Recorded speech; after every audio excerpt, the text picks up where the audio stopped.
नाज़रीन, रुपया पैसा में आपको खुश आमदीद कहते हैं। मैं हूं अली नासिर।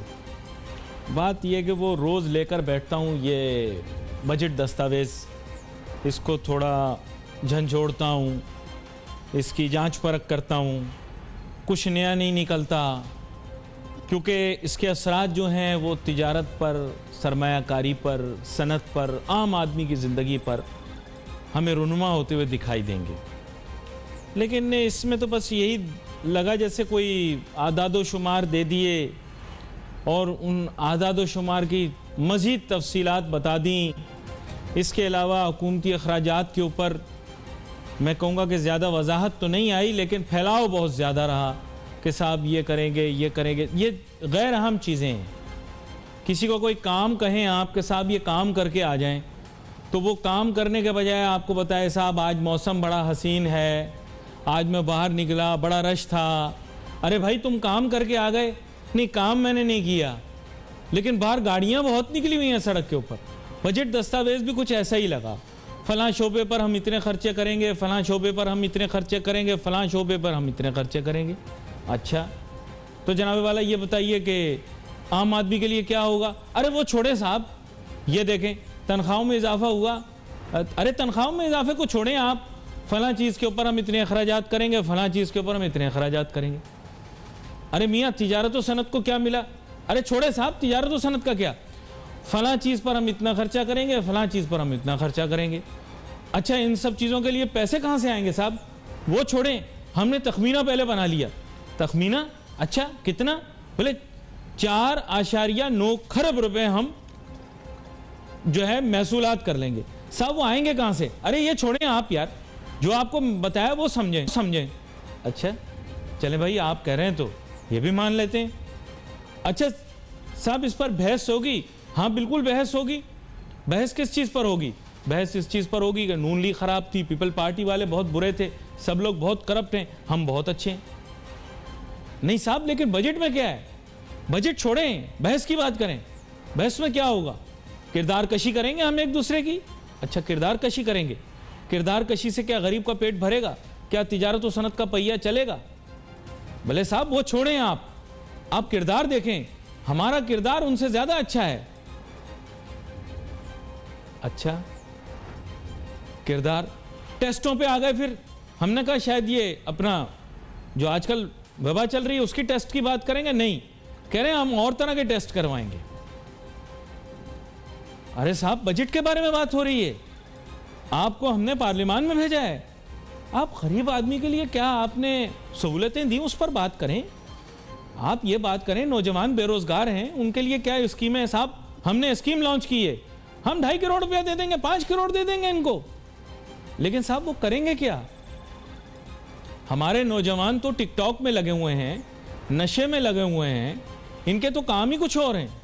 हम वहां से कोई आमदन आ जाए तो आ जाए, मतलब इनको कोई काम करने का तरीका सिखाना पड़ेगा ना। कारोबार कैसे, खुद ही माँ के पेट से कोई सीख के तो नहीं आता कारोबार उनको बताना पड़ेगा। पहले उनके हाथ में हुनर देने पड़ेंगे।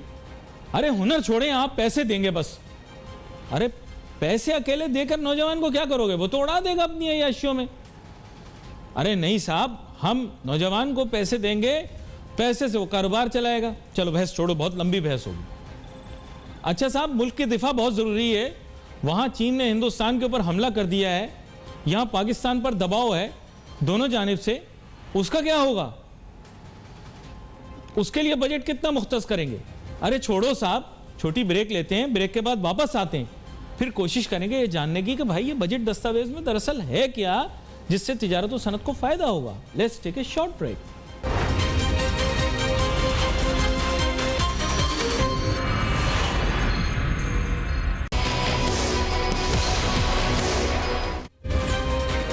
नाज़रीन वेलकम बैक। अब हमारे साथ मेहमान शामिल गुफ्तगू होंगे जनाब ज़ुबैर बावेजा साहब, नायब सदर FPCCI।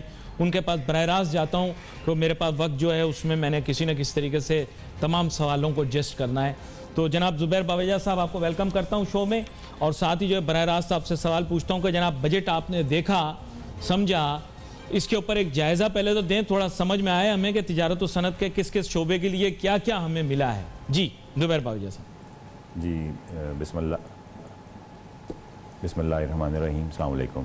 वालेकुम अस्सलाम। बहुत शुक्रिया अली भाई आपका, आपने आज मुझे बुलाया स्टूडियो में और ये प्रोग्राम में अपनी ख़यालात पेश करने का मौका दिया। अच्छा देखें अली भाई, बजट पे तो हम पिछले 10-12 दिन से बहुत सारे प्रोग्राम कर रहे हैं, बहुत लोगों ने अपने तबादला ख्याल करे, बहुत हमने माहिरीन की आरा भी सुनी, तो वो तो एक बहुत हद तक हमको पता चल गया कि बजट में इजाफा क्या गवर्नमेंट ने दिया है और क्या उसके अंदर पॉलिसीज़ हैं और क्या नहीं है। उसमें भी मैं आपसे बात कर सकता हूँ, लेकिन मैं एक मज़ीद एक बात ये करना चाह रहा था कि बजट में कोई हमको बहुत ज़्यादा डेवलपमेंट के ऊपर कोई फोकस नहीं किया गया। इस वक्त अगर आप देखें कोरोना की सूरत हाल की वजह से मुल्क एक डिप्रेशन में चला गया है, एक रिसेशन के अंदर चला गया है, सनतें बंद हो रही हैं, बेरोज़गारी बढ़ गई है और एक लोग खौफ में और एक डिप्रेशन में मुब्तला हैं। तो अगर इस मौके के ऊपर कोई डेवलपमेंट के ऊपर कोई काम किया जाता, कोई हेल्थ के ऊपर कोई फोकस किया जाता, क्योंकि हमने ये देखा, पूरी दुनिया ने ये देखा कि इनफैक्ट ये इस वबा के आने के बाद हमारा हेल्थ इंफ्रास्ट्रक्चर इतना अच्छा नहीं था कि जिस पे हम रिलाई कर सकते, और इस वजह से हमें एक बहुत बड़ी थ्रेट मिली कि भाई लोग बीमार हो रहे हैं और हॉस्पिटल में जगह नहीं है और ये सब सारी चीज़ें। तो हेल्थ सेक्टर पे कोई बहुत ज़्यादा मैंने नहीं देखा कि कोई बहुत ज़्यादा फोकस किया गया हो। इसी तरह एजुकेशन के ऊपर मैंने देखा कि कोई बहुत ज़्यादा फोकस नहीं है। एक जो अब दुनिया जिस तरफ जा रही है, अब डिजिटल की तरफ जा रही है, ऑनलाइन एजुकेशन की तरफ हो सकता है कुछ सिलसिला बढ़े, तो एजुकेशन पे मैंने नहीं देखा कि बहुत ज़्यादा कोई डेवलपमेंट के लिए चीज़ें रखी हों। एजुकेशन हो गया, हेल्थ हो गया, इंफ्रास्ट्रक्चर डेवलपमेंट हो गई, सर्विसेज सेक्टर हो गया, अगर इनके ऊपर हम मज़ीद फोकस करते, इनको कोई मराहत देते, इनके लिए कोई पैकेजेस निकालते, कोई रिलीफ देते, तो हमारे आने वाले वक्तों के लिए बहुत बेहतर होता है ये। अच्छा, तो आप कह रहे हैं कि बहुत सारे सेक्टर्स ऐसे हैं जिनको शायद संजीदगी से उनकी जानिब नहीं देखा गया, और ये जो बात आपने की है इसको वज़ीर आज़म पाकिस्तान ने भी कल हाईलाइट किया, इमरान खान साहब ने, और लेकिन उन्होंने हाईलाइट तो किया, लेकिन उन्होंने भी तो बजट दस्तावेज़ को गौर से देखा होगा। क्या उनको नहीं महसूस हुआ होगा कि यहाँ पर कुछ कमी बेशी रह गई?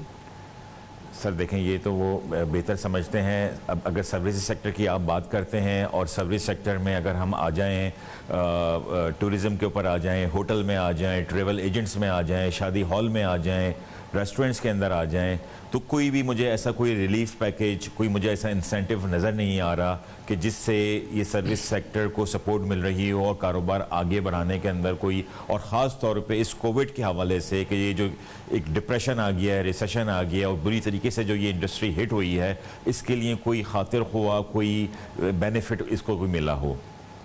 ये तो देखें, अभी जो मुझे महसूस हो रहा है वो ये है कि जिस हिसाब से दुनिया भर के अंदर ये शोबा मुतासिर हो रहा है। कल मेरा एक बड़ा पसंदीदा होटल है कुआलालंपुर के अंदर, शेरेटन, तो वो शेरेटन कुआलालंपुर भी जो है वो मखसूस जो जिस होटल का मैं जिक्र कर रहा हूँ 6 महीने के लिए सर बंद हो गया।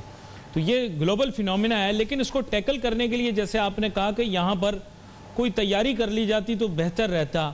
आपके ख्याल से क्या रिलीफ दे सकते हैं? One of the highest taxes are paid by service industry.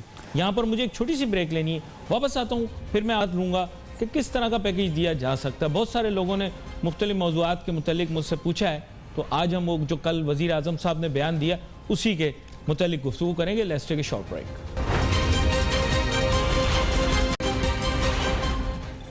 नाज़रीन, welcome back after the break. गुफ्तगू हमारी जारी है। ब्रेक पर जाने से पहले ज़ुबैर बावेजा साहब के साथ बात हो रही थी। ज़ुबैर बावेजा साहब हमें बता रहे थे कि कौन कौन से ऐसे सेक्टर्स हैं जो तवज्जो तलब हैं।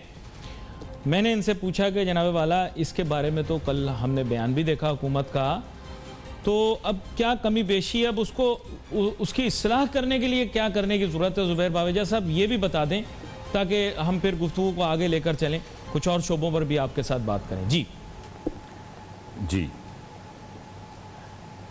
अब किन शोबों में इस्लाह की ज़रूरत है, ये बताएं आप। जी, अगर हम दोबारा से सर्विस सेक्टर के ऊपर आते हैं और उसमें हम ये देखते हैं कि इस वक्त कोरोना की वजह से सबसे ज़्यादा जो हिट हुआ है वो ट्रैवल एंड टूरिज़म इंडस्ट्री हुई है, जिसके अंदर हमारे होटल्स आ गए, रेस्टोरेंट्स आ गए, हमारे और जिससे शादी हॉल आ गए और सब चीज़ें आ गई हैं। अच्छा, अब ये देखें कि जी ये जो बिज़नेस है इससे बहुत सारे बिज़नेस मुंसलिक होते हैं।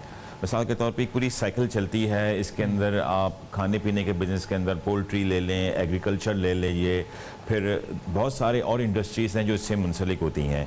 तो सिर्फ एक होटल और एक हॉस्पिटैलिटी सेक्टर के ना चलने की वजह से आपकी पूरी इंडस्ट्री का ना सिर्फ पहिया जाम होता है, बेरोज़गारी बढ़ती है, जो कि इस वक्त मुल्क का एक बहुत बड़ा मसला है बेरोज़गारी का, बल्कि जो गवर्नमेंट के जो टैक्स के अहदाफ हैं वो भी पूरे नहीं हो सकते। अब हम अगर इस बजट की बात लें तो तकरीबन 7,000 अरब प्लस का कोई बजट पेश किया गया, जिसमें 4,000 अरब प्लस जो है वो टैक्स से वसूल होंगे उस बजट के अंदर। तो जब बिज़नेस नहीं चलेंगे, जब कारोबार नहीं होगा, तो वो पैसा कहाँ से आएगा? सवाल है। इस हवाले से अगर हम ये देखें कि हालतें, कहते हैं जी कि जंग की जो तैयारी है वो हालत अमन के अंदर होती है, कि जब आप एक अमन की फ़ेज़ के अंदर होते हैं तो आप जंग की तैयारी करते हैं।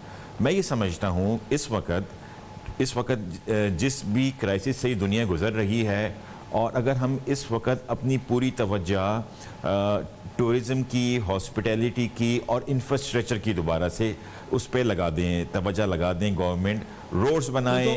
खान साहब ने कहा मैंने खोल दी टूरिज्म। कहाँ सर? अभी तो खान साहब ने कहा मैंने खोल दी, आपने, उनका बयान आया था। अच्छा, लेकिन हम देखें कराची में टूरिज्म के हवाले से अभी सारे होटल बंद हैं। हम होटल के अंदर कोई इवेंट नहीं कर सकते, कोई फंक्शन नहीं कर सकते, कोई सेमिनार नहीं कर सकते, रेस्टोरेंट्स बंद हैं, शादी हॉल बंद हैं। तो टूरिज़्म तो इन सब चीज़ों से चलेगी ना। हमारे पास सिर्फ इंटरनेशनल टूरिज़्म नहीं होती, हमारा बहुत बड़ा जो एक दारोमदार होता है वो डोमेस्टिक टूरिज़्म के ऊपर होता है। तो डोमेस्टिक टूरिज़्म जब तक नहीं प्रमोट होगी, जब तक नहीं खोला जाएगा, ये बिज़नेस नहीं सर्वाइव कर पाएगा। और इस वक्त ये बिज़नेस अपने बहुत बुरे तरीन हालात से गुजर रहा है। अगर फौरी तौर पर इस पर तवज्जो नहीं दी गई तो ये बर्बाद हो जाएगा। बहुत मुश्किल से, बहुत मेहनत करके गवर्नमेंट ने भी और प्राइवेट पब्लिक पार्टनरशिप दोनों की मदद से हम इस इंडस्ट्री को ऊपर लेकर आए थे, लेकिन जिस तरीके से अब हम ये देख रहे हैं ये इंडस्ट्री तबाह हो रही है और इस पर कोई तवज्जो नहीं दी जा रही, ये आगे तो और हमारे लिए बहुत बर्बादी का सबब बन जाएगी। नहीं तो फिर रिलीफ क्या दी जाए, आप बताएं क्या रिलीफ होनी चाहिए? सर, हमने एक पूरा प्रपोजल बनाकर दिया हुआ है इस हवाले से। मैं अगर होटल इंडस्ट्री की बात करूं, होटल इंडस्ट्री का भी, रेस्टोरेंट्स का भी हमने पूरा एक पैकेज बनाकर दिया हुआ है, जिसके अंदर डेफिनेटली टैक्सेस के अंदर जो है वो बहुत सारी सजेशन हमने दी हैं, यूटिलिटी बिल्स के अंदर हमने दी हैं। मिसाल के तौर पे होटल्स हमारे बंद हैं, रेस्टोरेंट्स हमारे बंद हैं, हमें बिजली के बिलों के अंदर कोई मराद नहीं दी गई, हमें कोई रिलीफ नहीं दिया गया। इवन ये कि उसकी जो इंस्टॉलमेंट तक हमारी नहीं हुई। तो जब लोगों के पास आमदनी नहीं है, कारोबार में जो कोई काम नहीं हो रहा, वो कैसे अपने बिल अदा करेंगे? इसके अलावा एक ऑर्डिनेंस है कि जी आप एम्प्लॉइज़ को अभी ले ऑफ नहीं कर सकते और तनख्वाही पूरी देंगे। मुझे बताएं, अब 4 महीने हो गए, 4 महीने से हम तनख्वाही दे रहे हैं, ले ऑफ नहीं हो रहा, ये कब तक चलाएंगे? कारोबार चलता है, उसके एक्सपेंस चलते हैं कि जब उसमें आमदनी हो। जब आमदनी ही नहीं हो रही तो ये तनख्वाहें, ये बिजली के बिल, ये टैक्सेस, ये सब चीज़ें हम कहाँ से मैनेज करेंगे? मैनेज कैसे होगा? यहाँ छोटी सी ब्रेक, फिर वापस आते हैं नाजरीन, अपनी गुफ्तगू जारी रखेंगे। Let's break.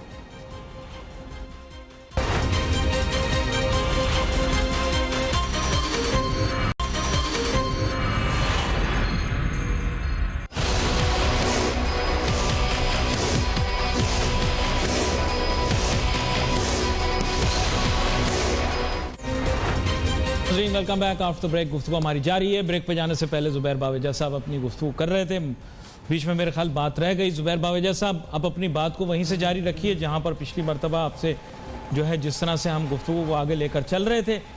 तो मैं आपको इंटरप्ट नहीं करूँगा, वक्त मेरे पास कम है। जी जी जी, हमारी रिलीफ के हवाले से हमारी डिफरेंट ऑफिशियल से मुलाकात हुई, हमने प्रपोजल पेश किए, जिसमें हमने एक प्रपोजल ये दिया कि हमें सैलरी के अंदर ग्रांट दी जाए।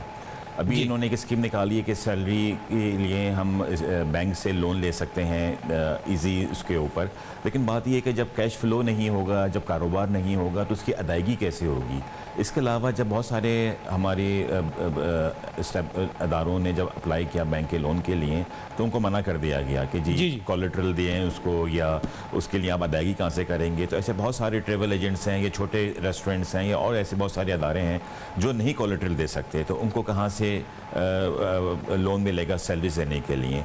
तो इसमें एक हमारा एक प्रपोजल ये था कि इसमें हमें ग्रांट दी जाए सैलरीज देने के लिए एम्प्लॉयज़ को।